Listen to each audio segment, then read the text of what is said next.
draw phase, chain Maxi, chain scoop phase, if you don't have a called by or whatever, or an ash to stop it. Welcome back, everybody. Draw your last pathetic card so I can end this, Yugi. My grandpa's deck has no pathetic cards, Kaiba, but it does contain the unstoppable Dueling Wave. Maxxcharmy, bro. Another one. Oh shit, here we go again. Welcome back, guys. Glad to see each and every one of your beautiful faces. We're back here in the Wave Studios analyzing another card and its potential impact on this game, and mostly probably from the negative aspect. But before we start, I just want to plug the Discord, as I have in the last few videos, or multiple videos now. We have a small community, but it's growing. We have an alt format where we've banned like all the stupid, dumb, broken cards, and we really devised like a really cool, interesting back and forth like style of play. Right? Who knew when you remove all the degenerate stuff, you actually have a pretty good game under all the turds in Yu-Gi-Oh. So if you want to check that out, go ahead. We have tournaments every month, so please go do that. It's in the description below. Check out the Discord. Go join. Anyway, back to the video. The new Maxxcharmy card is absolutely bonkers. Yes, it is a watered down Maxi, just like Perulia was, right? We're talking about Maxi 3 here, not Maxi 2. And Maxi is one of the dumbest cards ever printed, absolutely broken. Yes, it wasn't when it released, but it was only a matter of time that it was going to be broken, which eventually happened and eventually proceeded to get banned after being like semi-limited, then limited. We all know how much everyone loves Master Duel Maxi. But this card being about half, maybe not half, maybe like 65 to 70% of a Maxi, is enough to be crazy broken. This has happened with plenty of banned cards in the past where a card is banned, they make a new version of it, it's a watered down version, and it's pretty much just as good as it previously was. The card draws you a card every single time a monster is special summoned from the extra deck or the main deck. I guess it says like technically normal summon too, unless that's like a translation issue. I don't think you can normal summon from the deck or extra deck. If you can, that's gonna be wild. Please make that, Konami, because just to like play around this card. That is what they're going to do to play around this card, aren't they? They're going to make monsters. They're going to make monsters and an archetype that normal summon themselves from the deck. The main difference from the original Maxi into this Maxi is obviously, the special summon. It's not on any special summon. It's very specific special summons. Most of your special summons are going to be from the deck or from extra deck. The main difference is that you can't use it when you have cards on the field, which is nice. That means you can't go first, make crazy board, and then try to Maxi them and, just get infinite draws, where like it becomes functionally like the greatest floodgate of all time. But because you cannot use it with cards on the field, it's not obscenely retarded broken, it's just really broken. Modern Yu-Gi-Oh! Relies on special summoning. It is literally the lifeblood of this game, sadly, but it is. Only a handful of archetypes in the entire game don't rely on special summoning, and they're a lot of times very reliant on stun and very degenerate and not fun to play or play against. Making a hand trap that draws on the most advantageous special summoning windows is a blatant money grab by Konami. They tested it with Perulia. It was pretty good, or still not out here in the TCG, but it's a fair, reasonable card. It's just like the Pot of Extra and Pot of Prosperity situation, except they, instead of doing it a year or two apart, they did it. If this isn't a money grab, let's just take a look outside of the money aspect of this, trying to sell the next set.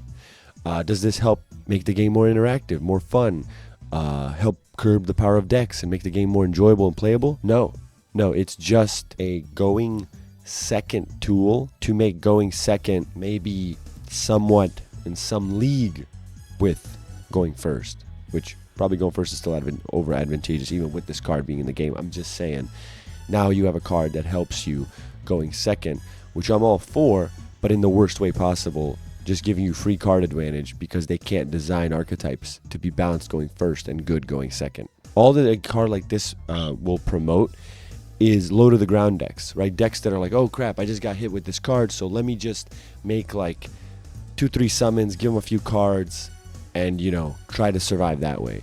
Which that's what Konami is going to release from now on. So what this card functionally does is it just set rotates all of those decks that rely on summoning from the deck or extra deck to an obscene degree, right? That doesn't mean that those decks are inherently broken. You can summon all 15 of your extra deck monsters, but if they're not that good and you don't make a crazy board, they're fine. It doesn't matter that you're spinning your wheels forever. What are we talking, like Dragoonity? Does anybody think that Dragoonity is a problem, right? And that's a deck that pretty much shits out its entire extra deck. to make like 2 negates. I thought we would get another Molchummy the way Perulia was written, like the way the text was written, that said it referenced other Molchummy effect monsters, meaning that we were probably going to get one anyway. Hopefully we that train of logic continues with like Eldritch. Like, come on, it says Eldritch monster in like half the cards. Let's get another Eldritch monster, please.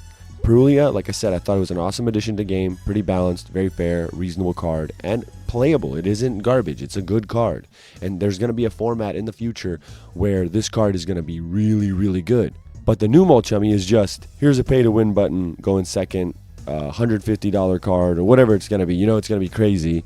It's going to sell the set by itself, unless it's a lower rarity, which I highly doubt Konami will do, especially because they did the last couple sets, most of the stuff lower rarity. Now they're back with info, and like the next set, I think they're going to pop off with huge high rarity. This is going to be a secret. It's going to be $150, and we're going to price out again a lot of players out of the game. So we're going from tier 0 to just expensive, like ridiculous staples. We can't catch a break with this game. Also, seeing the Molchummies, you know, if you see Perulia, it only deals with hand special summoning, and which when I saw that the first time, I was like, oh my god, this is great. We get Maxxc broken into multiple cards, right? I was thinking we're going to get one, oh, this one covers the deck, this one covers the extra deck, this one covers the graveyard and whatnot, right?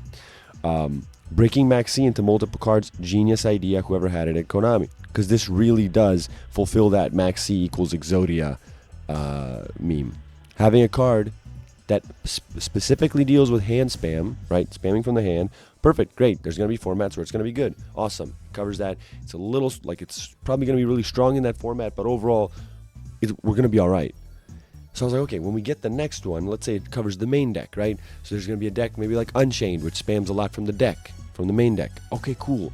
That card's going to be perfect against that kind of deck in that kind of format, right? Or decks that spam from the extra deck, which is a lot of them. The extra deck would have been probably the most broken one and most powerful. Well, guess what? They said, nah, we're going to do extra deck and deck.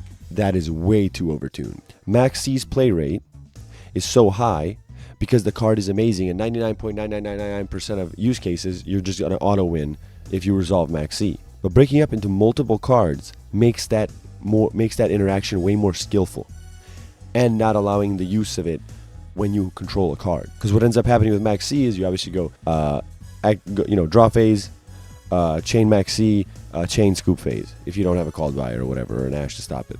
This way, with the breakups, you have multiple ways of answering multiple different deck strategies, not just Maxxc, which is a cover-all.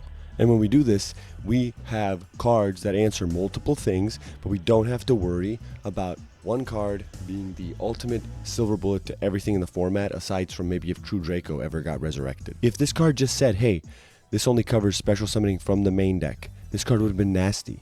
It would have been probably an auto-include in side decks at 3, because every deck e-tellies their stuff out for the most part. Like, it would have been great. That card would have been amazing. And if it had just said extra deck, it would have been an amazing card likewise. I don't understand why they had to do together, right? If it said, like, hand or extra deck, right? Instead of Perulia being hand, right? If it was hand or extra deck, or hand and main deck, right? And then one just for extra deck. Like, Perulia is summoning from the hand that powerful that hand had to be by itself, but then the main and the extra deck had to be put together. Those are the two most popular, best spots to summon from. And a draw per extra deck summon, if it just said extra deck, would have been actually pretty reasonable, because a draw per extra deck summon, that's a pretty fair trade-off. It's like for every advantage thing they summon from the extra deck, where they're going to get another card and a plus, it's like you're going off with them, you're going to be able to get yourself into more cards also. So like that +9 combo they have going first, it doesn't go, they end the turn with 14 cards available and you just have 6.